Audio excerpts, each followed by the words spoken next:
In a two-wheeler market that's being relentlessly flooded with EVs, it can be difficult to stand out. But a Bengaluru-based startup called Oben Electric has recently caught our attention with its new electric bike, the Rorr. Here's why.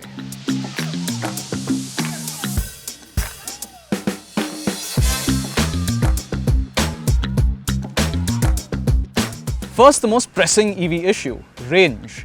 Thanks to a massive 4.4 kWh battery pack, the Rorr promises a real-world range of 150 kilometers in its lowest eco mode, where top speed is capped at 50 kph. Now that's more than you get from even something like the other recently launched e-bike, the Autocar R. And it does all this while significantly undercutting most of the other competent electric two-wheelers currently on the market. In Maharashtra, for example, this bike costs 1 lakh rupees ex-showroom, so it's 30,000 rupees less than the Ola and about 40,000 rupees less than the Ather 450X and Torque Kratos R.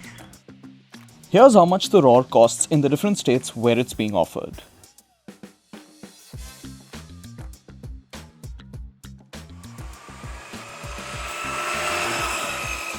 In its fastest Havoc mode, it offers a 100 kph top speed and still promises a real-world range of 100 kilometers. That's still more than you get from an Ather 450X or a Bajaj Chetak. Now today is a short first ride, so we don't have a chance to run this dry and check the range. But in our riding so far, the bike seems to be on course to cover nearly 100 kilometers and it's been ridden mostly in Havoc mode.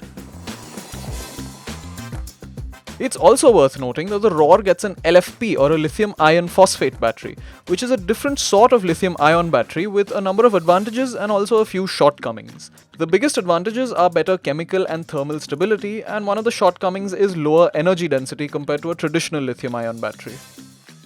Once dry, this bike will go from empty to full in a claimed 2 hours, which is quite impressive, especially considering the size of this battery. But this is achieved using a 15 amp plug point, and there is no way of charging the Rorr with a conventional 5 amp socket, which can be a little challenging if you run out of charge away from home. Fortunately, 3 years of roadside assistance is part of the asking price.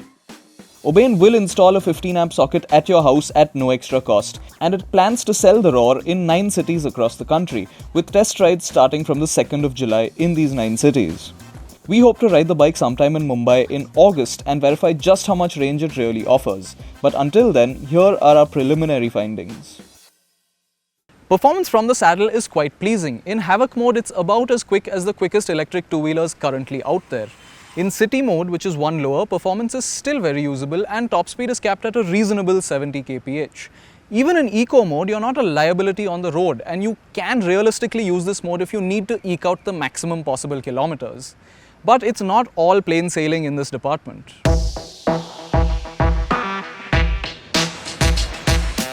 While the actual performance is quite respectable, the way it's delivered isn't quite flawless.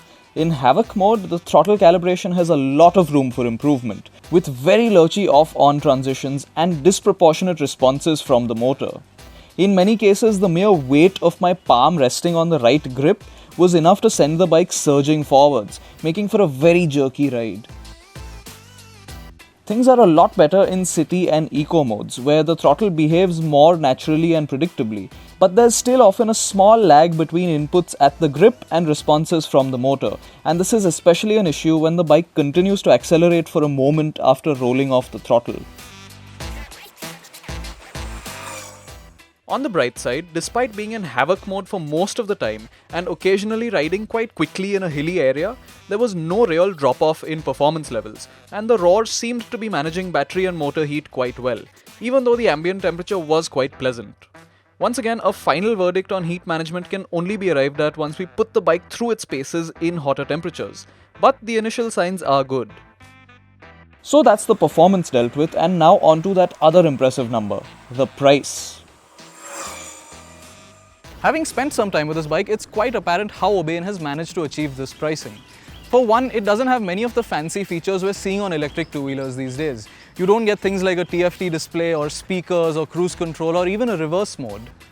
What you do get is a fairly basic color LCD instrument cluster equipped with an eSIM and app connectivity, an anti-theft system and LED lighting all around.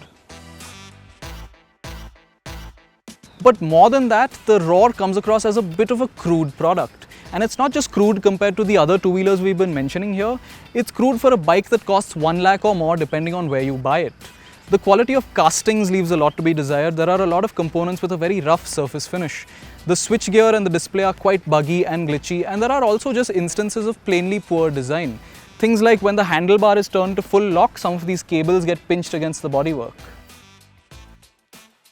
Once you're on the move, your attention is diverted away from the quality issues and towards the fact that this bike's chassis is actually quite well sorted. It feels sure-footed and stable even at its 100 kph top speed, and it feels natural and predictable around corners too. The brakes are also sharp and they work well, but the scooter-style left-hand rear brake will take a little getting used to. Suspension setup is on the firmer side, which helps with precise handling and high-speed stability, but it isn't the most comfortable setup when tackling bumps and potholes at city speeds, and a lot of those road imperfections come through to your backside. The seat is also quite sloped forwards and slippery, and you get pushed into the tank quite a bit while riding.